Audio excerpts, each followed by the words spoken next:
Hi, thanks for watching. Okay, so in this video, I want to talk about a topic that I feel is extremely important. Okay, extremely important for people who are struggling in the area of cluster B personality issues. Okay, anything even in the neighborhood, even subclinical, related to or even close to borderline narcissism, histrionic, or even antisocial. Okay, and I think that in this larger cluster of say like things that are even just related to cluster B, I think we can include addictions and possibly ADHD. I put it out there. I could be wrong, but I just put it out there. Okay, so the issue I want to talk about in this video, and actually in a series of videos, is the issue of authenticity. Authenticity. Okay. Um, the whole point of this channel, I do talk about true crime because A, I'm interested in true crime, but B, the reason I'm interested in true crime is that I can sort of identify in a way. I can sort of identify in my own smaller way, not on the grand scale, but I can sort of identify in my own small way with sort of the predicament of people who fall into either being victims or sometimes actually committing true crime. Okay, I'm not saying I'm like close to committing a crime or whatever. What I'm saying is if you're really honest, okay, when you actually look at people like Chris Watts, when you look at people like even Rex Heuermann or people like Chad Daybell or Lori Daybell, yeah, you can see they're crazy. You can see that.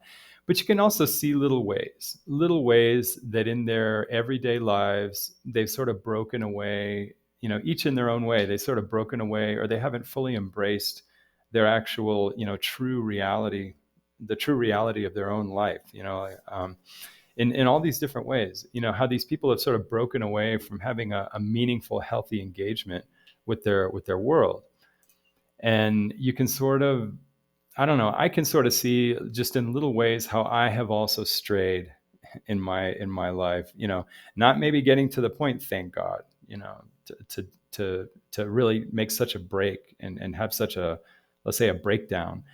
But I can say that I can sort of relate to the predicament of being sort of broken away from reality, through the kind of things that come up in cluster B. Okay.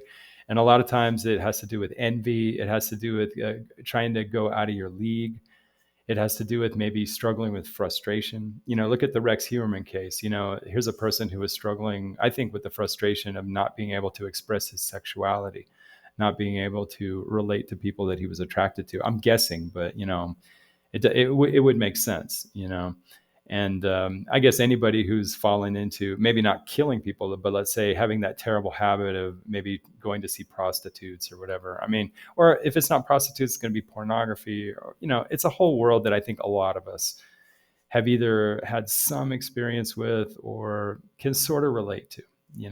So um, when I look at true crime, it is entertainment, but it is also kind of a reminder of, let's say, the worst that could happen for all of us those of us who have sort of like issues sort of accepting and sort of dealing with our lot in life. Sort of, everybody has sort of like a destiny or a fortune.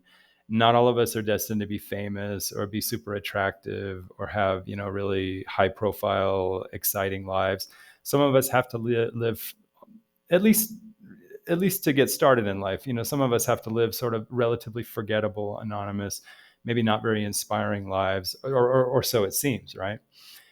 And there is always there are always these forces and these drives that sort of beckon us sometimes to sort of not really fully seat ourselves in the life that we're sort of given, basically.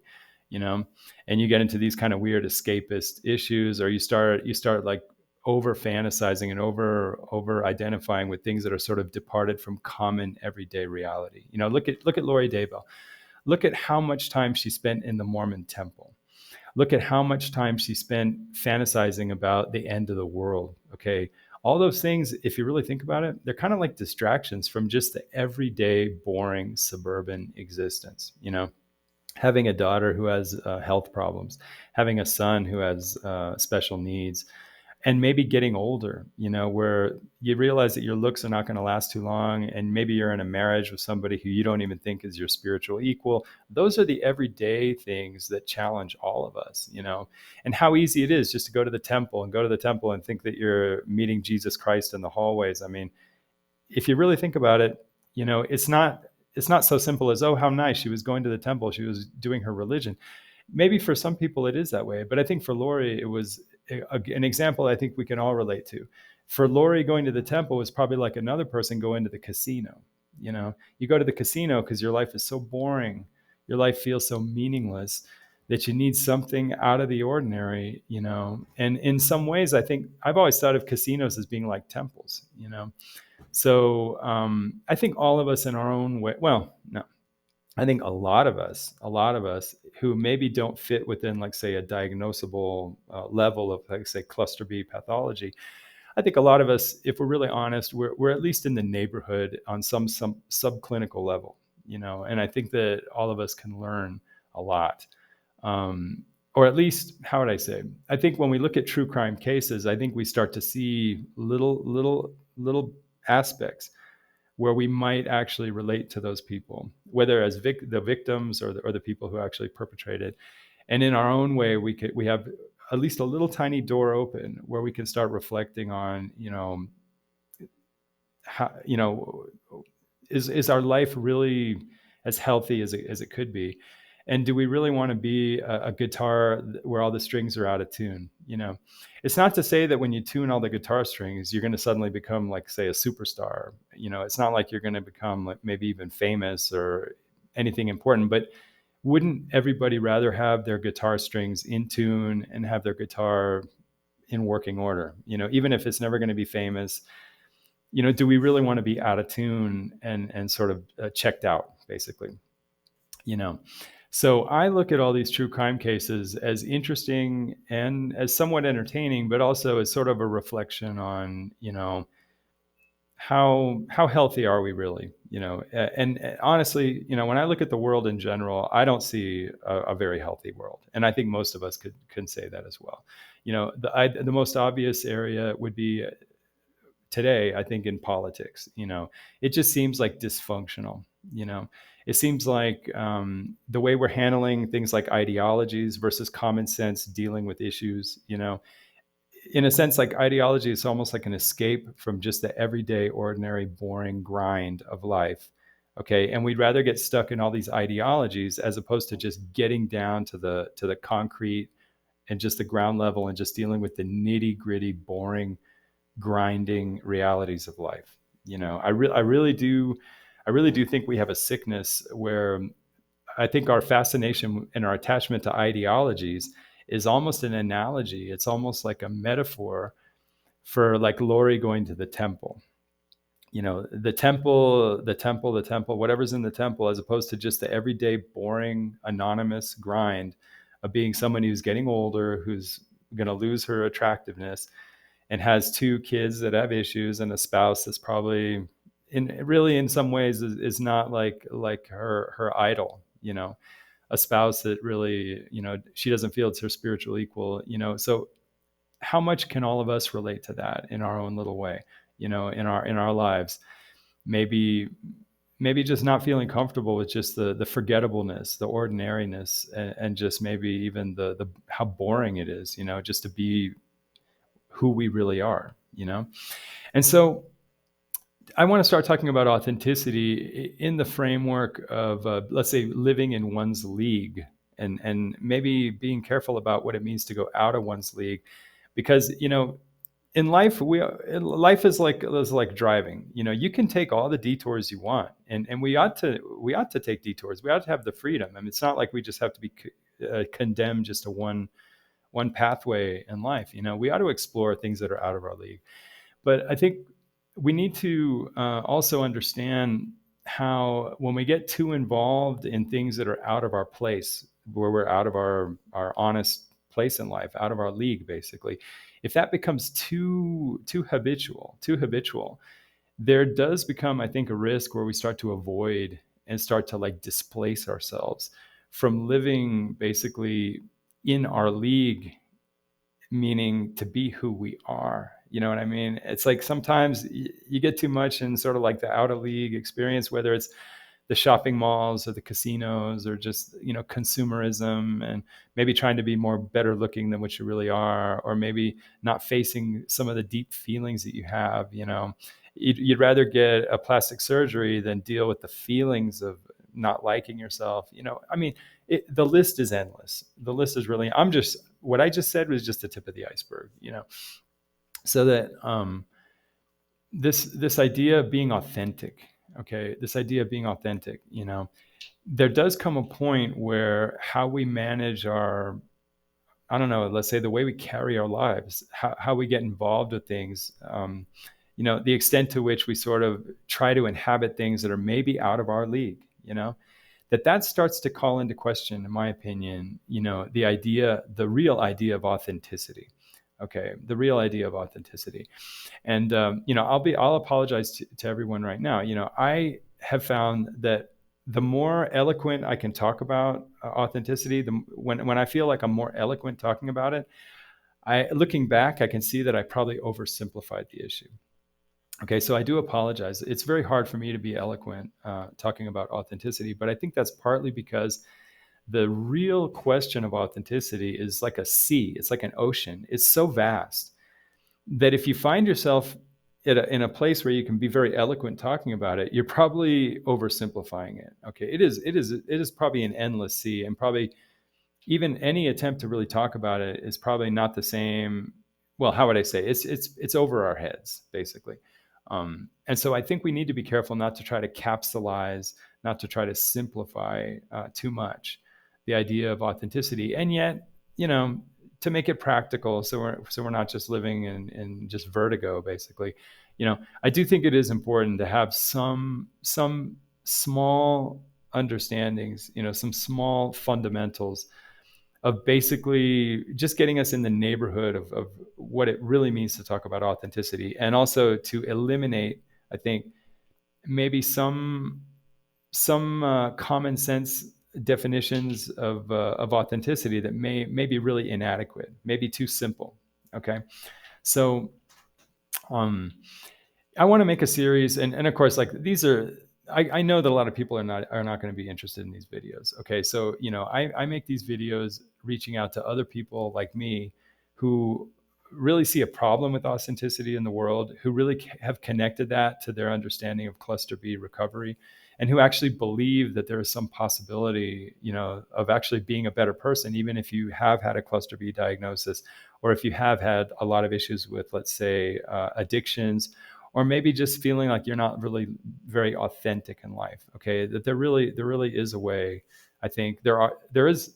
You can't say that we're condemned just to be the way we are. That there is a way to be better in life and to live a better life. So I guess in this video, I just want to explore, kind of open up the topic of authenticity by talking about authenticity sort of around the problem of alienation. Okay, alienation. Okay, so to me, alienation is going to be part of our human existence, only because you can't be everywhere at once. Okay, if you're a rich person, you can't really know what it's like not to be a rich person. You know what I mean? If you're a poor person or a middle-class person, you can't really know what it's like to be a rich person. You just can't know. You know, you can imagine it, but you can't know. If you're a really good-looking person or a moderately good-looking person, you really don't know what it's like to be ugly. Okay. If you're sort of good-looking and you have some issues, you really don't know what it's like to be someone who really is not attractive at all. Okay. So there's a lot of things, just little examples. Or let's say if you're kind of smart, or if you're good at math, you don't really know what it's like to be a person who doesn't know math, or who doesn't feel comfortable with numbers or whatever. Likewise, if you're good with numbers, but someone else is really good with reading books or languages, there are just so many areas where we can't really understand the reality of someone else, and humans are kind of strange, because whenever we're stuck in one reality, there's always that little tendency, to see other realities, to see people who may seem more privileged, people who seem like their lives are more easier, their lives are more established, they're more attractive. sometimes, it's kind of subtle, but you can sort of kind of idealize the lives of those people, and you can sort of almost try to imagine what it's like, and sort of almost like yearn yourself to be like them. And the problem with that is that we can't really know what it's like to be those people, because how could I say, whenever people are different, okay, whenever people are different and you're in a place of alienation, part of the problem is that even though you imagine and you try to imagine what it would be like if you were like them, you can't really imagine, you can't really know what it's like to be other people. So, I think, I don't know. I mean, our imagination is so powerful, we probably don't want to accept this, but I think we have to start at least considering, the fact that maybe we really, there's probably a lot that we really don't know when we're dealing with people who are not like us. Okay. And that we ought to sometimes just allow there to be more mystery and more uncertainty, as opposed to really trying to imagine what it's like. Okay. Because I think when we imagine too much what it's like to be somebody else, we start to slowly kind of disregard where we're at. Okay. And it has kind of a funny way of sort of like, it kind of makes us sort of believe in a reality that doesn't even exist, because it's just our imagination. And then in that sense, we sort of destroy our own reality, and we sort of invalidate, I think, our own reality in exchange for something that's not even real, because it's almost like a cartoon rendition of something we can't even relate to. So, the problem of alienation is very serious, because, it hurts us. It makes us feel, it I don't know, it doesn't always hurt, but it weighs on us. It's something that's very disturbing, I think. But we need to be really careful not to assume, for better or for worse, that we really understand being in another place. Okay, being in another place. And so the only place that we can even begin to understand is the place where we're at. Okay, anything else other than the place where we're at, we're just going to be imagining kind of in vain. You know what I mean? It's sort of in vain, and I guess the word vanity kind of fits, right? Because in vanity, vanity is a word, and it's a word that means you're doing something kind of meaningless. It's not real. You know what I mean? And so I think we need to be very careful. Yes, we will always deal with alienation. There's always going to be realities that are not ours. Okay. The majority of realities out there are realities that are not ours. Okay. And so the only reality that we can understand is the place where we're at, and however boring or disturbing or, however, I would say, like, intolerable, our own personal place is, and how much we'd prefer to be somewhere else. The fact is that going somewhere else is going into something that's not real. It's just not. It will not be real. You may go where you want to go, but it won't be real. And I think we need to really meditate maybe on the price you pay when you start to go too much into places that are not real. Even though you can go to other places. I can get a plastic surgery. I can do that. I can start to, let's say, pretend to have friendships and sort of get into friendships with people that are not really in my league or my place or whatever. There's a lot of things I can do, and I'm free to do it, but it will not be real. In other words, living outside of my own place in life, you can do it. It's just not real. And so I think we need to, you know, take seriously and maybe explore what is authenticity. Okay, because it's easy to talk about. It's easy to say. It's easy to say, being in my league, living in my league, not going out of my league, or I can go out of my league, but not inhabiting. Don't set up, like, it's one thing to drive. You can drive through any neighborhood you want, but it's like pretending to set up your life, let's say, in a place that's out of your league. You know what I mean? Um, that's I think this is a serious question, and so I guess I want to start by defining authenticity, not as just not as just being in your league, okay? Not just as just being in your league, okay? To me, authenticity is more than just being. To me, authenticity is actually engaging in the world, okay? Engaging in the world, but in the place of the league, of my league, not being out of being in my place. You know what I mean? Engaging in the world in the place where I belong. You know what I mean? Now, whenever you say the place where I belong, whenever you say, in my league, that is a very subjective phrase, because it's a subjective phrase because only nobody can define it for you. You can't, there's no specific definition. It's just a phrase. Being in your league, that's an abstract. Okay. Only one zone, only one zone person, nobody can tell me, I can't tell anybody. Each person has to kind of explore and sort of come to sort of find what it means to be in their own league. Okay. Because a lot of times, if you were just to ask me, well, what's my league? What's in my league? I might imagine, say a neighborhood that's in my league, or let's say a job career, that's sort of what I think is in my league. And I might imagine like the kind of food I would eat, in my league, or the kind of relationship, the kind of person I would be attracted to, or let's say the kind of person who might become my partner, what kind of family I might establish. I might imagine all those things as being like, say, in my league. Okay. And I'm just imagining, again, once again, it's not real. You cannot first imagine and then go and get what's in your what's really real. It's not a sequence of imagining and then getting. Okay. You actually, I think, you can't actually answer the question of what's in your league. Nobody can.